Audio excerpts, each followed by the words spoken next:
Hai assalamualaikum, guys, kembali lagi dengan Top Kuilis Movie. Jangan lupa tekan tombol subscribe, karena subscribe itu gratis, agar kita terus semangat, terima kasih. Kui kali ini bercerita tentang film yang berjudul Trilogi, yaitu Gol. Film ini menceritakan seorang anak bernama Santiago Munez yang bercita-cita ingin menjadi pemain bola profesional dan bermain di klub profesional Eropa. Film ini memiliki trilogi atau 3 sequel yang mana bakal kita bahas semua, tapi kali ini gue bakal bahas satu persatu yang mana berjudul Gol The Dream Begins yang rilis di tahun 2005. Seperti apa rangkumannya? Film diawali dengan diperlihatkan sekelompok anak-anak asal Amerika Latin sedang bermain bola. Ya, seperti halnya gue waktu masih bocil main bola ya, dimana aja asal ada lahan dan meski harus menggunakan sendal sebagai gawang. Kemudian scene berpindah di mana seorang ayah memanggil anaknya bernama Santiago dan mengajaknya buru-buru untuk pergi. Dan mereka pergi menuju perbatasan Amerika Serikat dan mereka menjadi imigran gelap yang kemudian dikejar patroli perbatasan. Dan akhirnya Santiago masuk ke lapangan menggantikan temannya yang langsung mendapatkan operan bola dan kemudian dia mengoper ke temannya lagi dan memberikan umpan terobosan kepada Santiago dan Santiago masih menggocek dan 1, 2, 3 pemain lawan dilewati dan dengan tendangan halilintar dia cetak gol. Bersatu.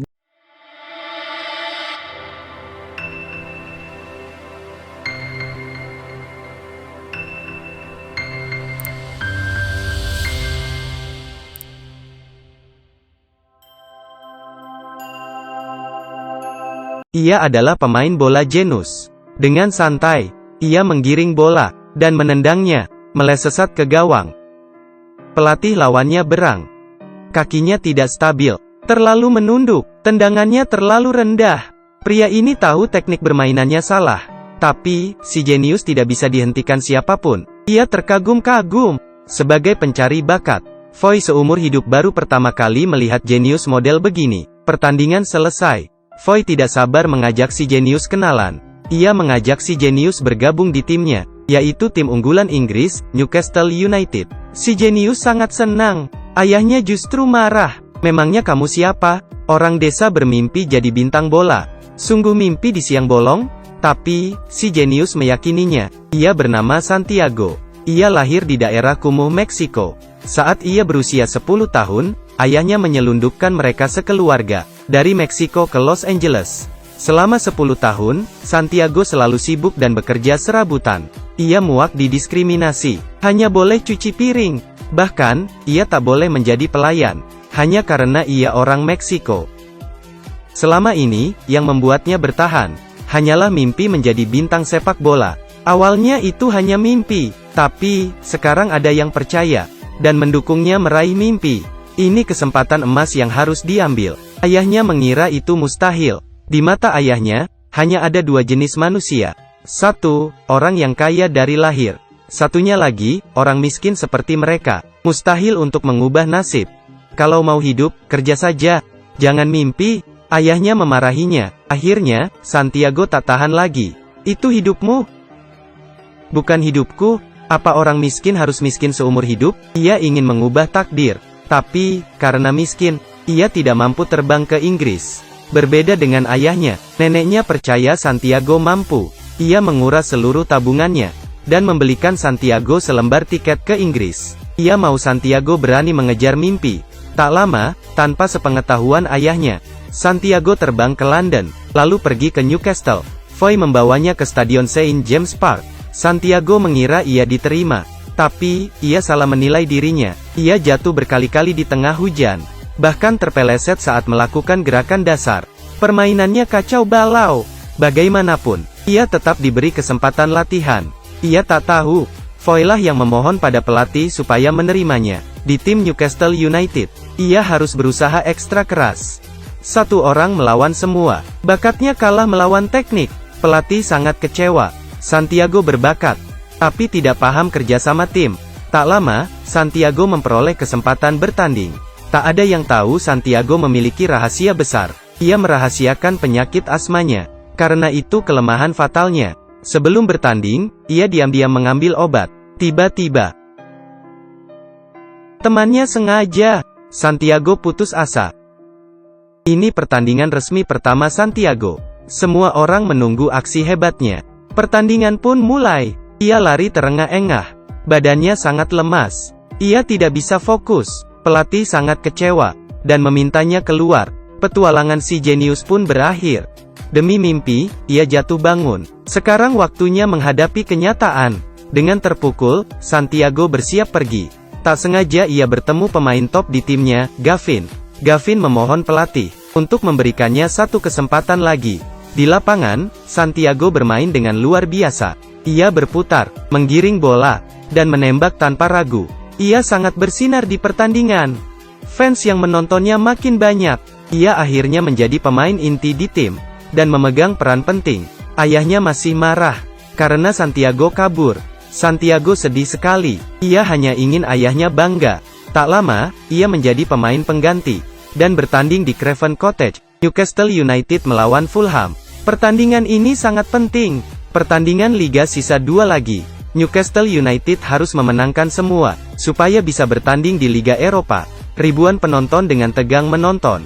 Pertandingan mulai. Newcastle United bermain dengan apik. Tidak bisa gol. Di menit-menit terakhir, pelatih meminta Santiago di kursi cadangan turun. Keputusan nekat ini mengagetkan penonton. Tidak ada yang kenal siapa Santiago. Ayahnya yang sedang minum di bar, kaget ada anaknya di TV. Itu anakku. Ayahnya terkejut. Anaknya benar-benar bermain di tim bergensi. Nomor 26, Santiago. Ini debut pertamanya di Liga Utama Inggris. Semua terpesona karena ia tak terbendung. Sendirian menggiring bola. Tak ada yang bisa merebut bolanya. Saat ini, Santiago menjadi fokus pertandingan. Lawan menjegal Santiago. Penalti. Fans sangat marah. Bintang sepak bola Newcastle United, Gavin, menendang penalti. Ia menendang. Gol. Penonton bersorak-sorai. Ayah Santiago ikut antusias. Santiago yang tidak terkenal, memiliki kontribusi terbesar di pertandingan ini. Santiago mengira ia akan dipuji pelatihnya. Tapi, ia malah diomeli. Kamu tidak mengoper bola, maunya cuma pamer. Ia makin tenar dan bertemu idolanya. Tapi, ia jadi lupa diri. Hingga suatu hari, neneknya menelepon. Ayahnya meninggal. Ia menangis. Hatinya sangat sakit. Kematian ayahnya menyadarkannya. Ia harus berusaha lebih keras. Ia ingin ayahnya di surga bangga. Pertandingan terakhir melawan Liverpool. Tak ada yang mengira, pertandingan terakhir ini menjadi pertandingan tak terlupakan dalam sejarah. Waktunya mulai. Santiago memimpin. Newcastle United melawan Liverpool. Ini pertandingan yang ditunggu-tunggu. Siapa yang menang? Dia yang akan masuk ke Liga Eropa. Ini kesempatan satu-satunya. Kedua tim bertanding mati-matian, mengerahkan seluruh tenaga. Pertandingan antara hidup dan mati ini sangat menegangkan. Nenek Santiago juga ikut menyaksikan. Berkat tim yang solid, Newcastle United mencetak gol duluan. Penonton bersorak kegirangan. Tapi tak lama, Liverpool juga mencetak gol. 1-1, Liverpool mengejar. Liverpool membuat lawan kewalahan. Sisa beberapa menit, gawang Newcastle United lagi-lagi kebobolan. Fansnya mulai pesimis. Mereka putus asa. Pemain tim kehilangan semangat bertanding. Babak terakhir mulai. Liverpool memimpin lagi. Sekali tendang, Newcastle United kebobolan lagi. Waktu sisa sedikit. Penonton kecewa. Melihat penonton di sekelilingnya, Santiago bersemangat lagi. Ia mengerahkan segalanya, melewati lawan dengan cekatan. Tak ada yang bisa menghalangi. James berteriak, oper bolanya. Pelatih sangat tegang. Ia didesak ke area terlarang. Tiba-tiba, oper. Skor seri. Fans mereka melihat secercah harapan. Aksi Santiago menyadarkan timnya untuk tidak patah semangat. Ia menjadi pahlawan hari itu. Dengan berapi-api, Newcastle United mulai melawan beringas. 3 menit terakhir, penonton sudah menyerah. Tapi, Santiago tidak menyerah. Ia melewati lawannya, dan mengoper bola ke James. Ia dijegal. Newcastle United mendapat 1 tendangan bebas. Tapi, kali ini, James memberikan bola terakhir pada Santiago. Harapan mereka bertumpu padanya. Ia memegang kalung dari neneknya. Sorot mata Santiago sangat fokus. Fans tidak berani melihat. Stadion hening seketika. Santiago beraksi. Kali ini, tidak hanya Newcastle United, tapi seluruh dunia bersorak-sorai. Tiada yang mengira, bahwa bocah miskin yang mimpi di siang bolong, bisa mengubah sejarah Newcastle United. Namanya Santiago, menjadi nama pahlawan kota. Ia merupakan anak baru termuda di Newcastle United. Santiago langsung terkenal. Mimpi bisa mengubah nasib. Dalam hidup, apapun bisa hilang. Hanya mimpi yang selamanya ada. Dengan mimpi, siapapun bisa menjadi hebat.